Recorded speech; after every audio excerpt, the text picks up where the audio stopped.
আসসালামু আলাইকুম রাহমাতুল্লাহ। আসলে যারে বেশি আপন ভাবেন সেই কিন্তু কষ্ট দেয় বেশি।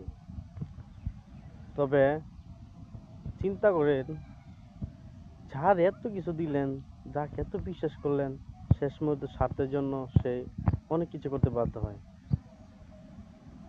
আপনার ছুরির আঘাত দিতেও সে দ্বিধাবোধ করে না। আসলে ওইসব মানুষের থেকে দূরে থাকবেন, নিজেকে সেফটি হিসাবে রাখবেন, ভালো রাখবেন। যারা আপনার সাথে বিশ্বাসঘাতকতা করবে তাদের সাথে আপনার একদম চলা ঠিক না আমার হিসাবে। আমি যার সাথে চলি তারা যদি আমার সাথে একবার গাদ্দারি করে, দ্বিতীয়বার তাদের সাথে আর চলাফেরা করি না। এটা আমার কাজ আর কি। তবে ভালো লোক দেখে তাদের সাথে বন্ধুত্ব করবেন, চলবেন।